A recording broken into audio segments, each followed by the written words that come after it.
Good morning. നമ്മൾ plus one ക്ലാസ്സിൽ രണ്ടാമത്തെ അധ്യായത്തിലേക്ക് എൻ്റെ എല്ലാ നല്ലവരായ കുട്ടികൾക്കും സ്വാഗതം.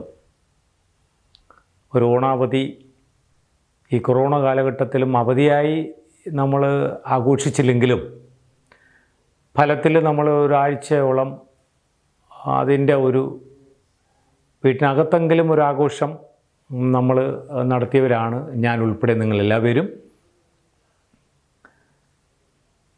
ഇപ്പോൾ കഴിഞ്ഞ ഒരു അധ്യായത്തിൽ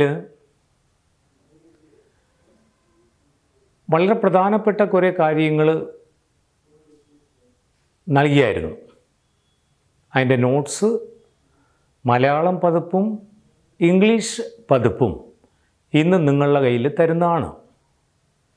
അത് നല്ലപോലെ ഒരു പ്രാവശ്യം കൂടെ ആ ക്ലാസ്സുകൾ കേട്ടിട്ട് ഈ നോട്ട്സ് പഠിച്ച് വ്യക്തമാക്കുക. നമുക്കത് കഴിഞ്ഞിട്ട് ഇതിനകത്ത് കഴിഞ്ഞ കാലങ്ങളിൽ ചോദിച്ച ചോദ്യങ്ങൾ കഴിഞ്ഞ വർഷം ഉൾപ്പെടെ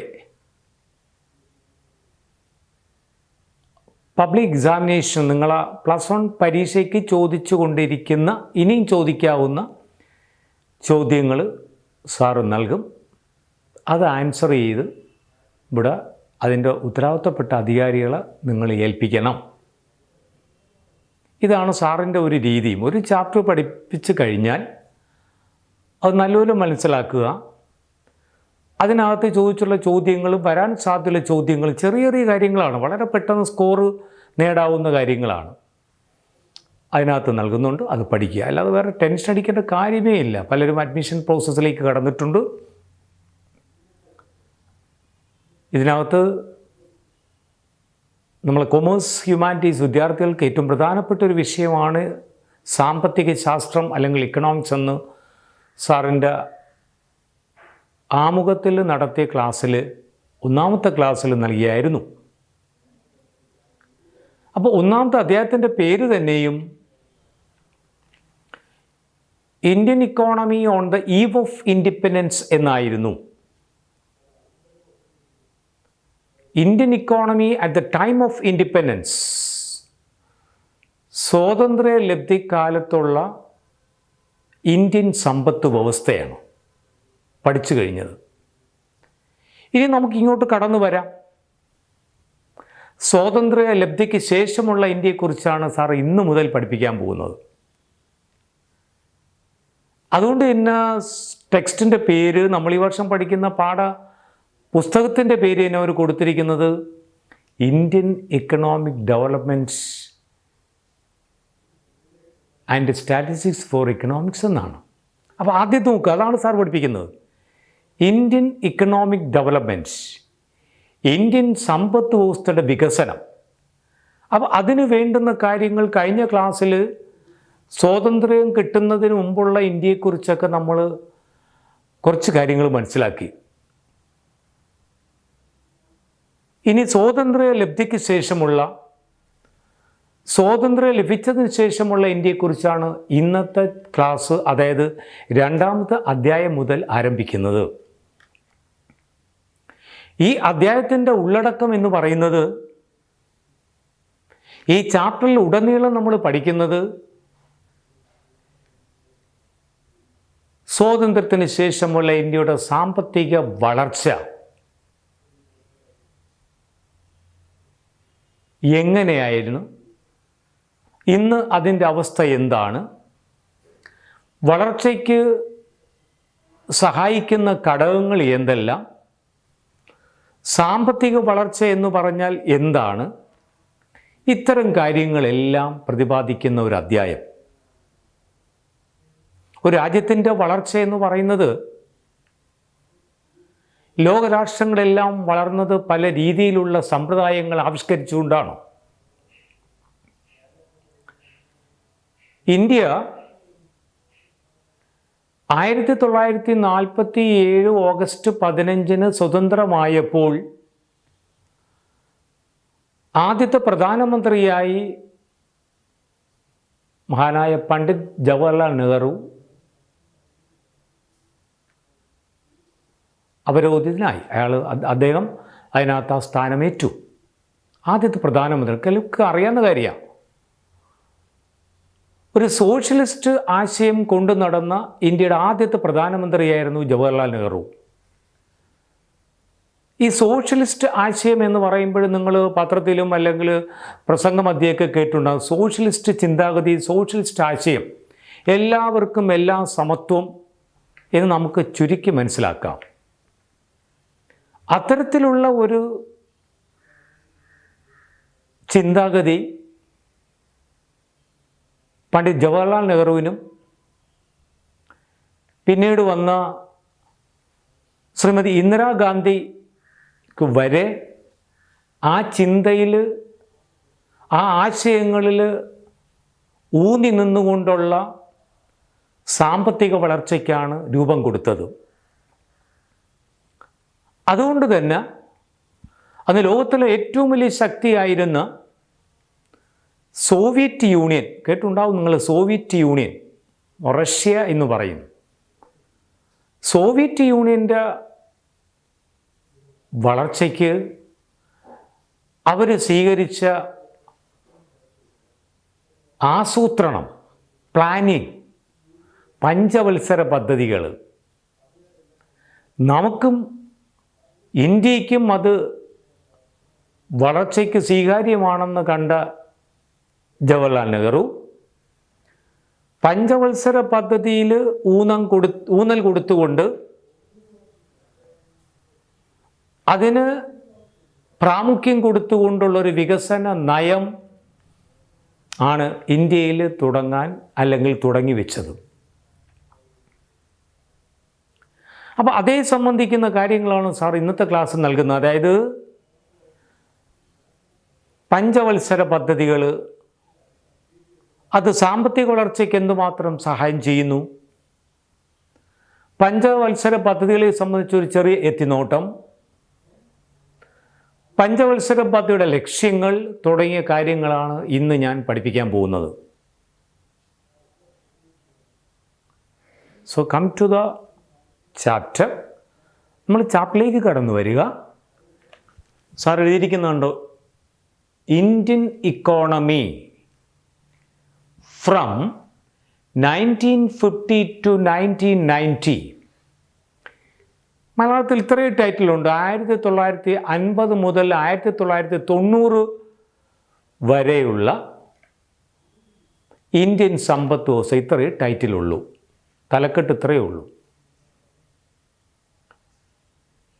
ഈ കാലയളവിൽ ഇന്ത്യയിലുണ്ടായ വളർച്ച, അവയ്ക്ക് തടസ്സമായി നിന്നുള്ള ഘടകങ്ങൾ, ഇതെല്ലാം ഇവിടെ ഈ ചാപ്റ്ററിൽ പ്രതിപാദിക്കുന്നു എന്നർത്ഥം.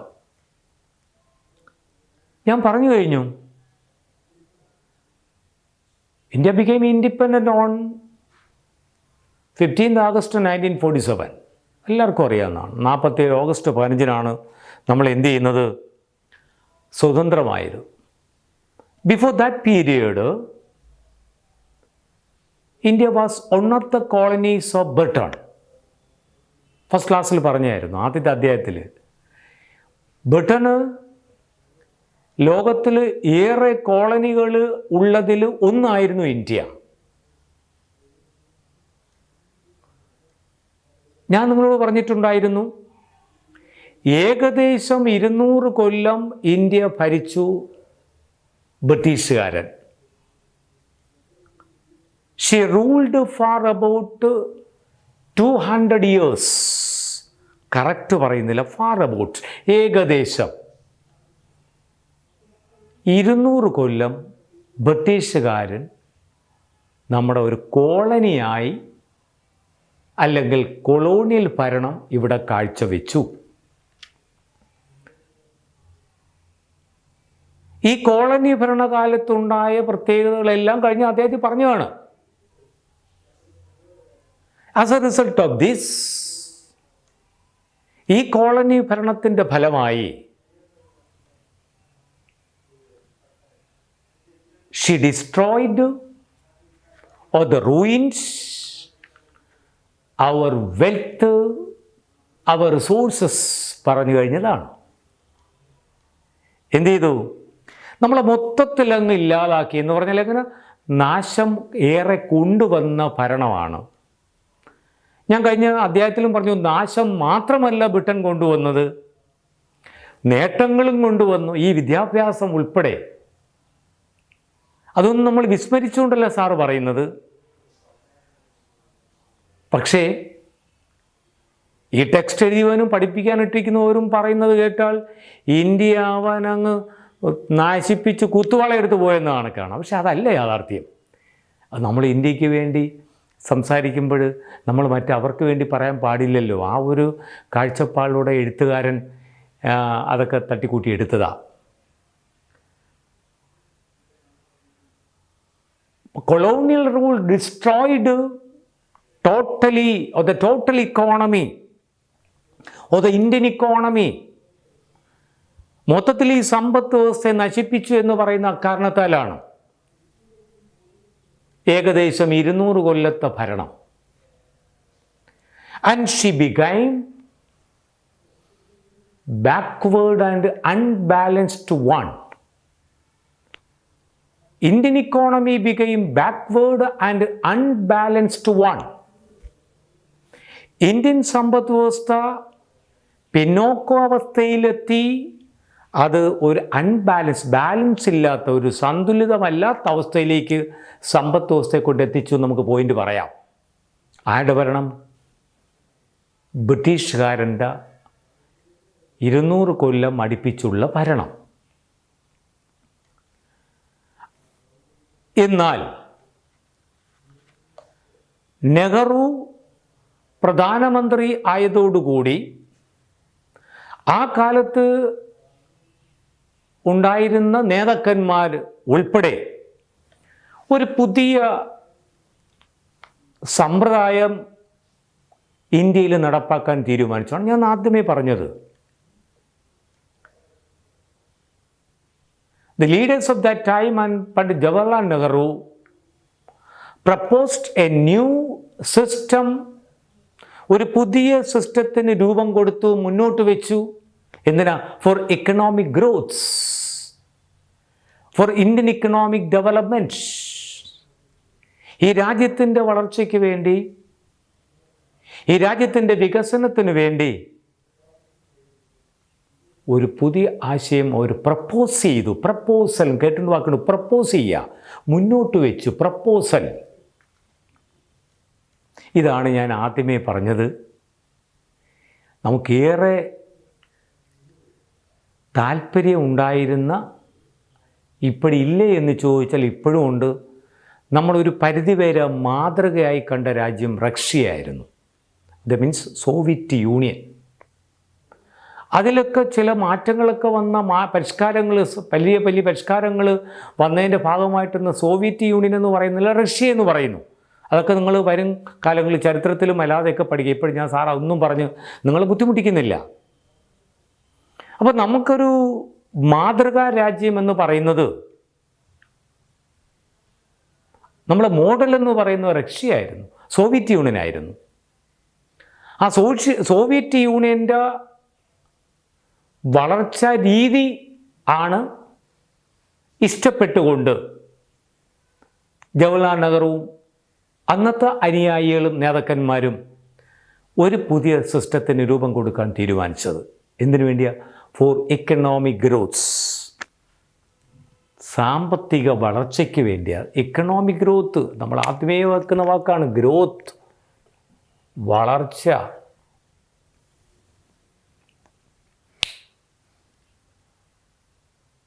ആവർത്തിക്കേണ്ടതില്ല, പറഞ്ഞ കാര്യങ്ങൾ കുട്ടിക്ക് ഒരു പ്രാവശ്യം കൂടെ കേട്ടാൽ മതിയാവും, വേറെ കുഴപ്പങ്ങളൊന്നും ഉണ്ടാവാൻ സാധ്യതയില്ല. ഇവിടെ ഞാനൊരു പുതിയ കാര്യം നിങ്ങളെ ശ്രദ്ധയിൽ കൊണ്ടുവരാൻ പോവുകയാണ്. ഞാൻ പറഞ്ഞൊരു പുതിയ സിസ്റ്റം, ഒരു പുതിയ സമ്പദ് സംവിധാനം, ഇക്കണോമിക് സിസ്റ്റം. ഇതാ ബോർഡിലുണ്ട്, ഇക്കണോമിക് സിസ്റ്റം, NOMICSYSTEM, സിസ്റ്റം, സമ്പ്രദായം, സംവിധാനം. ഒരു പുതിയ സിസ്റ്റം ഇന്ത്യയിൽ നടപ്പാക്കാൻ അന്നത്തെ പ്രധാനമന്ത്രി തീരുമാനിച്ചു. ഇപ്പോൾ ഇവിടെ നമ്മൾ കടന്നു പോകുന്ന അടുത്തൊരു ഘട്ടത്തിലേക്കാണ്. What is an economic system? എന്താണ് ഒരു ഇക്കണോമിക് സിസ്റ്റം എന്ന് പറഞ്ഞാൽ? ഇക്കണോമിക്സ് പഠിക്കുന്ന എല്ലാ തരം കുട്ടികളും എല്ലാ ഡിഗ്രി ക്ലാസ്സിലായാലും ഏത് ക്ലാസ്സിൽ പഠിക്കുന്ന കുട്ടി അറിയുന്ന ഒന്നാണ് ഇക്കണോമിക് സിസ്റ്റം. സമ്പത്ത് സംവിധാനം, വ്യവസ്ഥ എങ്ങനെയെന്നുള്ളത്. എന്താണെന്ന് ചോദിച്ചാൽ the total arrangements for the production and distribution of goods and services. ഒരു രാജ്യത്ത് സാധന സേവനങ്ങളുടെ ഉൽപ്പാദനം ഏത് തരത്തിലാണ് ക്രമീകരിച്ചിരിക്കുന്നത്? ഞാൻ വാക്കുന്ന അറേഞ്ച്മെൻറ്റ് എല്ലാവർക്കും അറിയാം. പാർട്ടി അറേഞ്ച് ചെയ്യുക, പാർട്ടി ഒന്ന് ക്രമീകരിക്കുക, ഇന്നതൊക്കെ വേണം. അറേഞ്ച്മെൻറ്റ് എല്ലാവർക്കും കല്യാണത്തല്ലേന്ന് നമ്മൾ എല്ലാം അറേഞ്ച് ചെയ്തോ എന്ന് ചോദിക്കും. വാക്ക് നമ്മൾ ഫെമിലിയറാണ്. അറേഞ്ച് ചെയ്തോ എന്ന് ചോദിക്കും എല്ലാവരും. അറേഞ്ച് ചെയ്തു, എല്ലാ ആഹാര ഭക്ഷണപദാർത്ഥങ്ങൾ അറേഞ്ച് ചെയ്തു, പന്തലെല്ലാം അറേഞ്ച് ചെയ്തു, എല്ലാം ക്രമീകരിച്ചു, എല്ലാം ശരിയാക്കി. ആ സംവിധാനം ഒരു രാജ്യത്ത് ഉൽപ്പാദിപ്പിക്കുന്ന സാധന സേവനങ്ങൾ അല്ലെങ്കിൽ രാജ്യത്തിന് ആവശ്യമായ സാധന സേവന ഉൽപ്പാദനം എങ്ങനെയാണ് അറേഞ്ച് ചെയ്തിരിക്കുന്നത്? അതാണ് അവിടെ സിസ്റ്റം കൊണ്ട് ഉദ്ദേശിക്കുന്നത്. ശരിയല്ലേ? അറേഞ്ച് ചെയ്യുക, ഫുഡ് അറേഞ്ച് ചെയ്യുക, ബൊഫേ ആകാം, ഇല്ലെങ്കിൽ ഓരോരുത്തർക്കും ഒരു പ്ലേറ്റ് നിരത്തി അവർക്ക് ഭക്ഷണം വിളമ്പാം. അപ്പോൾ അറേഞ്ച് ചെയ്തിരിക്കുന്നത് എങ്ങനെയെന്ന് ചോദിക്കുന്ന പോലെ. So what is an economic system? Point ഞാൻ പഠിപ്പിക്കണം. പുതിയ കാര്യം അടുത്ത വർഷവും പഠിക്കണം കുട്ടി. ആദ്യത്തെ ചാപ്റ്ററിൽ പഠിക്കേണ്ട കാര്യമാണ് സാർ ഇപ്പോഴും വീണ്ടും ഇതിൽ പരാമർശിച്ചിരിക്കുന്നു. What is an economic system? പോയിന്റാ, നോട്ട് ചെയ്യണം.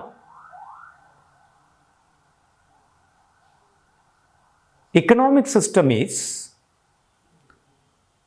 The sum total of arrangements, കുറേ സംവിധാനങ്ങളുടെ ക്രമീകരണങ്ങളുടെ ആകെയാണ്. എന്തിനു വേണ്ടിയുള്ള? For the production of goods and services. ഒരു രാജ്യത്ത് ഉൽപ്പാദിപ്പിക്കേണ്ടുന്ന സാധന സേവനങ്ങളുടെ ക്രമീകരണം എങ്ങനെയാണ്? അത് തന്നെയാണ് ഇക്കണോമിക് സിസ്റ്റം കൊണ്ട് ഉദ്ദേശിക്കുന്നത്. മനസ്സിലായി കാണും. ഒന്നുകൂടെ കേട്ടു നോക്കുക. സാറ് പറഞ്ഞൊരു ബോറ് വേണ്ട. സാധന സേവനങ്ങളുടെ ഉൽപ്പാദനം എങ്ങനെയാണ് ഒരുക്കിയിരിക്കുന്നത്? വേറെ വാക്ക് പറയട്ടെ, ഒരുക്കിയിരിക്കുന്നത്, ക്രമീകരിച്ചിരിക്കുന്നത്, അതാണ് ഇക്കണോമിക് സിസ്റ്റം. അതല്ലെങ്കിൽ റിസോഴ്സസ്, ഈ ഭൂമിയിൽ ഈ സമൂഹത്തിലെ വിഭവങ്ങൾ എങ്ങനെ വിനിയോഗിക്കുക, വിഭവ വിനിയോഗം എങ്ങനെയാണ് തരപ്പെടുത്തിയിരിക്കുന്നതെന്ന് വേണമെങ്കിലും പറയാം. The utilization of resources. ഈ വാക്കുകളൊന്നും ഇനി ഞാൻ ബോർഡിൽ എഴുതിയിടത്തില്ല. ഞാൻ കഴിഞ്ഞ അധ്യായത്തിൽ പറഞ്ഞ വാക്കും തന്ന വാക്കുകളുമാണ്. യൂട്ടിലൈസ് ചെയ്യുക, വിനിയോഗിക്കുക, യൂസ് ചെയ്യുക, റിസോഴ്സ്, വിഭവങ്ങൾ, വിഭവ വിനിയോഗം.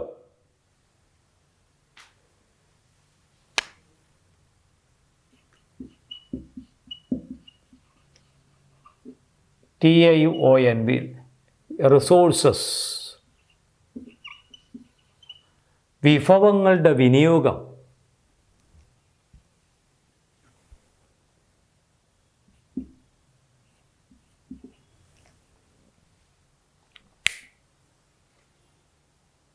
അപ്പോൾ ഒരു പോയിൻ്റായി, what is economic system? There are 3 types of economic system prevailing in the world. 3 തരത്തിലുള്ള സമ്പ്രദായങ്ങൾ നിലനിന്ന് വരുന്നു. പ്രിവെയിൽ, നിലനിൽക്കുക. കേട്ടിട്ടുണ്ടാവും. മുതലാളിത്ത വ്യവസ്ഥിതി, സോഷ്യലിസ്റ്റ് വ്യവസ്ഥിതി, മിശ്ര സമ്പത്ത് വ്യവസ്ഥ. ബോളിലുണ്ട്. ക്യാപിറ്റലിസം, പുതിയ കാര്യമാണ്, കേൾക്കണം, പഠിക്കണം. സോഷ്യലിസം, സ്പെല്ലിംഗ് ഉൾപ്പെടെ. ആൻഡ് മിക്സ്ഡ് ഇക്കോണമി, മിശ്ര സമ്പത്ത് വ്യവസ്ഥ. ഏതാണെന്നറിയാം? മിക്സ്ഡ് എന്ന് പറയും, മിശ്ര സമ്പത്ത് വ്യവസ്ഥ. സോഷ്യലിസം, സോഷ്യലിസ്റ്റ് വ്യവസ്ഥിതി. ഇപ്പോഴത്തെ മുതലാളിത്ത വ്യവസ്ഥിതി. അങ്ങനെ 3 തരത്തിലുള്ള ഇക്കണോമിക് സിസ്റ്റംസ് നിലനിന്ന് പോരുന്നു ലോകത്തിൻ്റെ വിവിധ രാജ്യങ്ങളിൽ, ഭാഗങ്ങളിൽ. അപ്പോൾ എന്താണ് ഇക്കണോമിക് സിസ്റ്റം എന്ന പോയിന്റ് കുട്ടി മനസ്സിലാക്കി. പ്രധാനപ്പെട്ട സിസ്റ്റംസ് ഏതെല്ലാം എന്ന് പറഞ്ഞാൽ ആ ഒരു പോയിന്റും കുട്ടിയുടെ കയ്യിൽ കിട്ടി. ഏതൊക്കെ? ക്യാപിറ്റലിസം, സോഷ്യലിസം, മിക്സ്ഡ് ഇക്കോണമി, മിശ്ര സമ്പത്ത് വ്യവസ്ഥ. ഇനി നമുക്ക് ഓരോന്നായിട്ട് മനസ്സിലാക്കേണ്ടിയുണ്ട്. What is capitalism? എന്താണ് ഈ മുതലാളിത്ത സമ്പത്ത് വ്യവസ്ഥ എന്ന് പറഞ്ഞാൽ?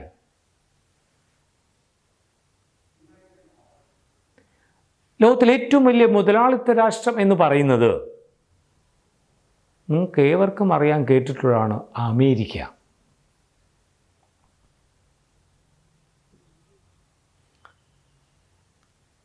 ബ്രിട്ടൻ, ജർമ്മനി, ഇവയെല്ലാം മുതലാളിത്ത രാഷ്ട്രങ്ങളാണ്. അപ്പോൾ എന്താണ് മുതലാളിത്ത രാഷ്ട്രത്തിൻ്റെ പ്രത്യേകതയെന്ന് നമ്മൾ അറിയണമല്ലോ. വാട്ട് ഇസ് ക്യാപിറ്റലിസം എന്നറിയണ്ടേ? എന്താണ് മുതലാളിത്ത വ്യവസ്ഥിതി? ആൻസറിലേക്ക് കടക്കുകയാണ് സാറ്. അടുത്ത വർഷവും നമുക്ക് മാർക്ക് സ്കോർ ചെയ്യാവുന്ന കാര്യമാണ്, ഇപ്പോഴേ പറയുന്നു. ഇതിനകത്ത് നമ്മൾ പഠിക്കണം. Capitalism is an economic system in which all means of production are owned and operated by the private individuals. പരിചയമില്ലാത്ത വാക്കുകളൊക്കെ അതിനകത്ത് കയറി വന്നു. എന്താ? ഞാൻ സിംപ്ലിഫൈ ചെയ്യാം. ഓൾ മീൻസ് ഓഫ് പ്രൊഡക്ഷൻ, ഞാൻ പകരം വേറെ പറയുന്നു ആൾ ഫാക്ടേഴ്സ് ഓഫ് പ്രൊഡക്ഷൻ എന്ന് പറയുന്നു ഞാൻ. ഉൽപാദനത്തിന് വേണ്ടുന്ന എല്ലാ ഘടകങ്ങളും ഫാക്ടറികൾ ഉൾപ്പെടെ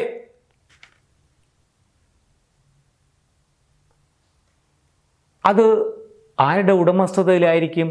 സ്വകാര്യ വ്യക്തികളുടെ ഉടമസ്ഥതയിലും. അത് മാനേജ് ചെയ്യുന്നത് അല്ലെങ്കിൽ അത് ഓപ്പറേറ്റ് ചെയ്യുന്നത് സ്വകാര്യ വ്യക്തികളും ആയിരിക്കും. ഇതെന്തിനാ ഇവർ തന്നെ, സ്വകാര്യ വ്യക്തികൾ തന്നെ ഇത് സ്വന്തമാക്കി ഓപ്പറേറ്റ് ചെയ്യുന്ന? അവർക്കൊരു ലക്ഷ്യമുണ്ടല്ലോ. എന്താ? Profit, maximum profit. വാക്കെല്ലാവർക്കും അറിയാവുന്നതാണ്. ലാഭം ഉണ്ടാക്കുക, ലാഭം, പ്രോഫിറ്റ്, ലാഭം ഉണ്ടാക്കുക. ഞാനൊരു ബസ് ഉടമയാണെങ്കിൽ എൻ്റെ ലക്ഷ്യം നിങ്ങളുടെ വെഞ്ഞാറമുട്ടിൽ നിന്നും ആറ്റിങ്ങിൽ എത്തിക്കുക മാത്രമല്ല, എനിക്കതൊന്ന് ലാഭം ഉണ്ടാക്കണം. അതായി എൻ്റെ ഉദ്ദേശം.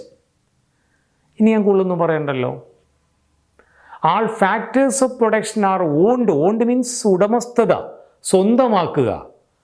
Owned by the private individuals. പറയേണ്ട വാക്കുകൾ പരിചയപ്പെടുത്തുള്ള പ്രൈവറ്റ് ഇൻഡിവിഡ്വൽ, പ്രൈവറ്റ് പേഴ്സൺസ്, സ്വകാര്യ വ്യക്തികൾ, ഇൻഡിവിഡ്വൽ.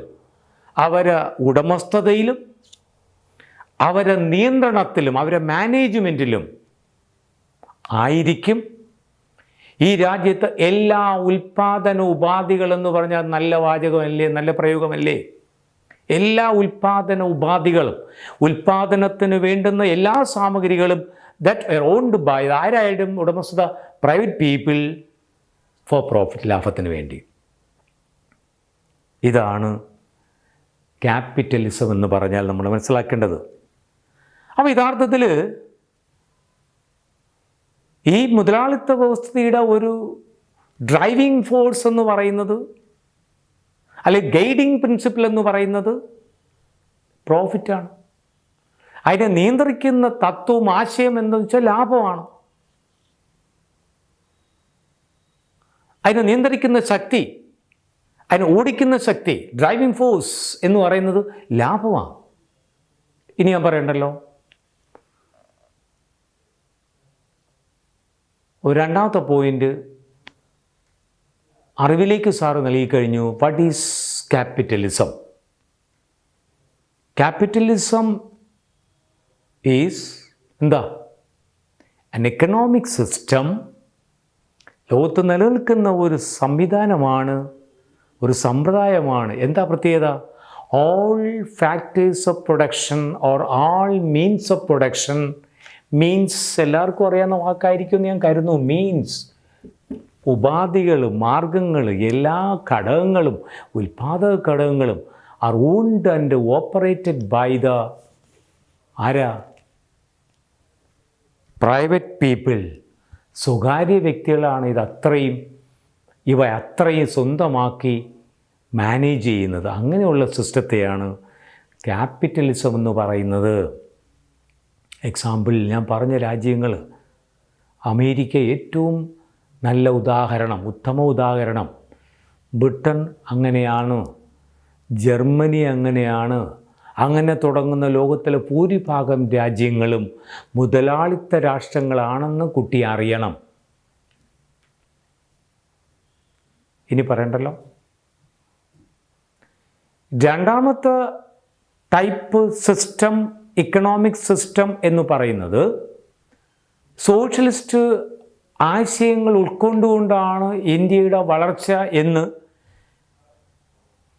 നെഹ്റു മനസ്സിലാക്കിക്കൊണ്ട് തന്നെയാണ് അങ്ങനെ സോഷ്യലിസ്റ്റ് പാറ്റേൺ, സോഷ്യലിസ്റ്റ് മാതൃകയിലുള്ള ഒരു സമൂഹം കെട്ടി ഉയർത്താൻ അന്നത്തെ പ്രധാനമന്ത്രി തീരുമാനമെടുത്തത്. എന്താ അതിൻ്റെ പ്രത്യേകത? നമ്മൾ പിന്നീട് പഠിക്കും. ഉയർന്ന ക്ലാസ്സിൽ പോകുമ്പോൾ സോഷ്യലിസം സംബന്ധിച്ച് ദീർഘമായി പഠിക്കണം. ഇവിടെ ഞാനൊന്ന് പറഞ്ഞു പോകുന്നു എന്ന് മാത്രം. അപ്പോൾ what is socialism? Socialism is an economic system in which all means of production, ആ വാക്ക് വീണ്ടും നമുക്കിവിടെ എടുത്ത് പ്രയോഗിക്കാം മനസ്സിലാക്കാൻ. അല്ലെ, all factors of production, എല്ലാ ഉൽപ്പാദന ഉപാധികളും, എല്ലാ ഉൽപ്പാദക ഘടകങ്ങളും, ഫാക്ടറി ആയാലും പാടങ്ങളായാലും വലിയ വലിയ വ്യവസായങ്ങളായാലും എല്ലാം അത് സ്റ്റേറ്റിൻ്റെ ഉടമസ്ഥതയിലായിരിക്കും. Or are owned by the states or the governments. ഇവയെല്ലാം ആരുടെ ഉടമസ്ഥതയിലായിരിക്കും? ഗവൺമെൻറ്റിൻ്റെ ഉടമസ്ഥതയിലായിരിക്കും. അല്ലെങ്കിൽ സ്റ്റേറ്റ് എന്ന് പറയും, സ്റ്റേറ്റിൻ്റെ ഉടമസ്ഥതയിലായിരിക്കും. KSRTC, Kerala state road transport corporation. RKV അങ്ങനെയാണോ? അല്ല. അത് തിരുവനന്തപുരത്തുകാരൻ പട്ടത്തുള്ള ദാമോദരൻ എന്ന് പറയുന്ന ഒരു വ്യവസായിയുടെ ടിമ്പർ ഡിപ്പോ ആണ് ആദ്യം തുടങ്ങിയത്. അദ്ദേഹത്തിൻ്റെ പ്രൊപ്രൈറ്റർഷിപ്പിൽ, അയാളെ മേൽനോട്ടത്തിൽ തുടങ്ങിയതാണ് കേരളത്തിലെ ഏറ്റവും വലിയ സർവീസ് നടത്തിക്കൊണ്ടിരുന്ന, ഇപ്പോഴും ഏകദേശം അങ്ങനെയാണെന്ന് എനിക്ക് തോന്നുന്നു, നമ്മുടെ മേഖലകളിൽ RKV. അത് തലമുറയ്ക്ക് മകന് കൊടുത്തു. മകനാണ് ഇപ്പോൾ അത് ഓപ്പറേറ്റ് ചെയ്യുന്നത്. നിങ്ങൾക്ക് എല്ലാവർക്കും അറിയാം.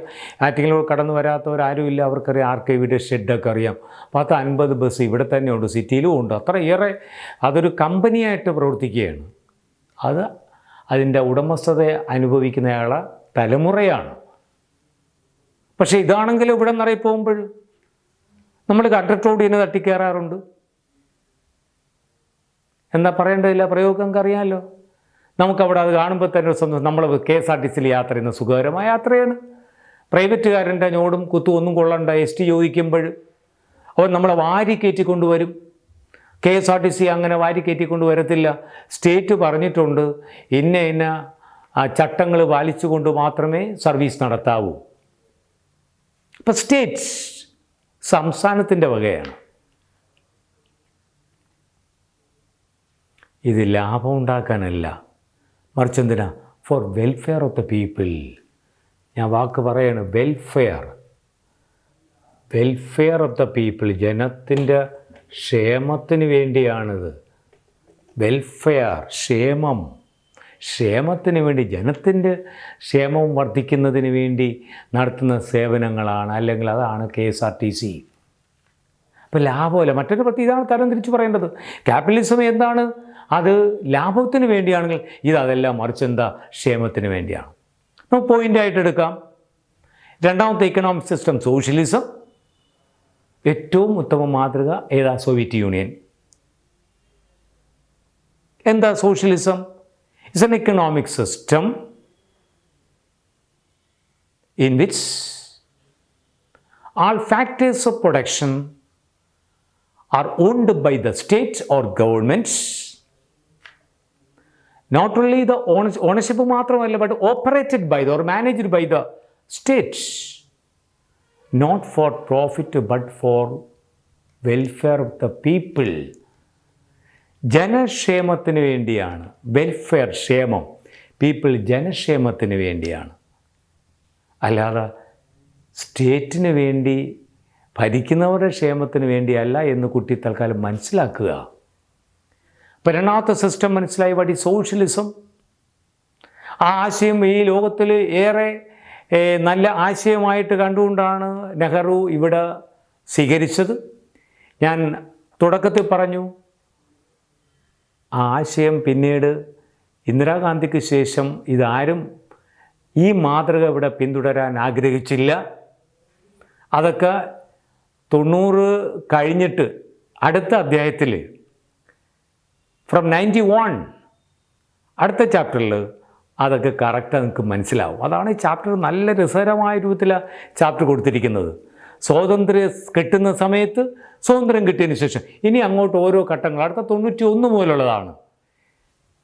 എന്തുകൊണ്ടത് ഉപേക്ഷിക്കേണ്ടി വന്നു, എന്താണ് 91 മുതൽ ഇവിടുത്തെ സമ്പത്ത് വ്യവസ്ഥയിലുണ്ടായ സവിശേഷതകൾ, പ്രത്യേകതകൾ, വളരെ വളരെ മാറ്റങ്ങളുണ്ടായി.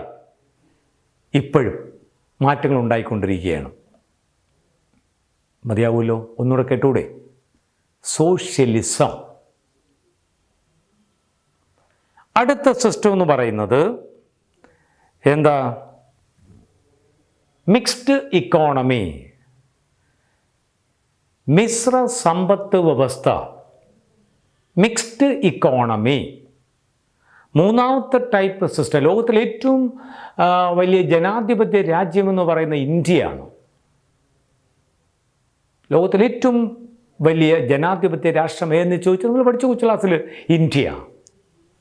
ആ ഇന്ത്യയിൽ നിലനിൽക്കുന്ന സമ്പ്രദായം ഏത് തരത്തിലുള്ളതെന്ന് ചോദിച്ചാൽ ഒരു സ്കോറാണ്. മിക്സ്ഡ് ആണ്. Means A mixture of or A blending of capitalism and socialism. ഉണ്ടാ, രണ്ടും കൂടെ ഇടകലർന്ന മിക്സർ എന്ന് പറഞ്ഞാൽ എല്ലാവർക്കും അറിയാമല്ലോ. എന്തൊക്കെ കാണുമെന്ന് എല്ലാവർക്കും അറിയാം. ഓണത്തിന് ഉണ്ടാക്കി കഴിച്ചില്ല, കടയിൽ നിന്ന് വാങ്ങിച്ച് കഴിക്കുന്നു, എല്ലാം കാണും. കപ്പലണ്ടി കാണും, എന്തൊക്കെ സാധനങ്ങളൊക്കെ മാവിൽ ഇച്ചിരിയാക്കി നമ്മൾ എന്തോ ഇടിയപ്പത്തിന് പിഴിയുന്ന കണക്ക് അതിൻ്റെ ഇതൊക്കെ നിങ്ങൾക്ക് അറിയാം, പെൺകുട്ടികൾക്ക് അറിയാം, പയ്യന്മാർക്കും അറിയാം. കറിവേപ്പില കാണും, അതിനകത്ത് കടല കാണും, ഇച്ചിരി സാധനങ്ങൾ, എരിവർഗ്ഗങ്ങൾ കാണും, എല്ലാം കൂടെ ചേർത്താണ് മിക്സ്ചർ. മീൻസ് കോമ്പിനേഷൻ, ബ്ലെൻഡിങ്, എല്ലാം കൂടെ ഉൾപ്പെട്ടതാണ്. ഇവിടെ ഏതൊക്കെ ഉൾപ്പെട്ടാണ്? ഈ രണ്ട് സമ്പ്രദായങ്ങൾ, ക്യാപിറ്റലിസവും സോഷ്യലിസവും, അതായത് പൊതുമേഖലയും സ്വകാര്യ മേഖലയും. ഞാൻ അതൊന്ന് പരിചയപ്പെടുത്തുകയാണ്. രണ്ട് പുതിയ കാര്യങ്ങൾ, രണ്ട് പുതിയ വാക്കുകൾ പരിചയപ്പെടുത്തുകയാണ്. പൊതുമേഖല, സ്വകാര്യ മേഖല. പബ്ലിക് സെക്ടർ പൊതുമേഖല, സ്വകാര്യ മേഖല പ്രൈവറ്റ് സെക്ടർ. എല്ലാവർക്കും അറിയാം പൊതുമേഖലാ വ്യവസായങ്ങൾ, സ്വകാര്യ. നേരത്തെ പറഞ്ഞ തന്നെ പൊതുമേഖലയിലാണ് KSRTC, സ്വകാര്യ മേഖലയിലാണ് RKVയുടെ. നമുക്കിവിടെ പറയാം, മനസ്സിലാക്കാൻ പറയാം. സ്വകാര്യ മേഖലയിൽ സർവീസ്, ബസ് സർവീസ് നടത്തുന്ന ഒരാളാണ് ഞാൻ, മറ്റേ ഗവൺമെൻറ്റാണ്. അപ്പോൾ പൊതുമേഖല, സ്വകാര്യ, രണ്ടും കൂടെ ഉൾപ്പെട്ട ഒരു സമ്പദ് വ്യവസ്ഥയാണ് mixed economy. Is an economic system in which the public sector, ബോർഡിലുണ്ട് പബ്ലിക്, പൊതുമേഖല, public sector and private sector goes side by side or prevail or exist side by side. വശത്തോട് വശം ചേർന്ന് അല്ലെങ്കിൽ ഒരുമിച്ച് നീങ്ങുന്ന, ഏതൊക്കെ ഒരുമിച്ച് നീങ്ങും?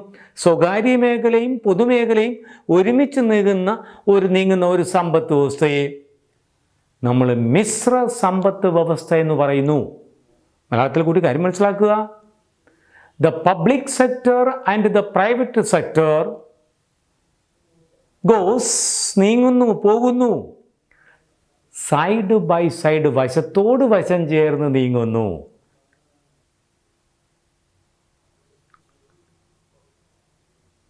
ഇതാണ് ഈ രാജ്യത്തിൻ്റെ വളർച്ചയ്ക്ക് ഏറ്റവും നല്ലതെന്ന് നെഹ്റു കണ്ടുകൊണ്ടാണ് നമ്മൾ ഈ ഒരു സമ്പത്ത് വ്യവസ്ഥ തിരഞ്ഞെടുക്കാൻ തീരുമാനമെടുത്തത്?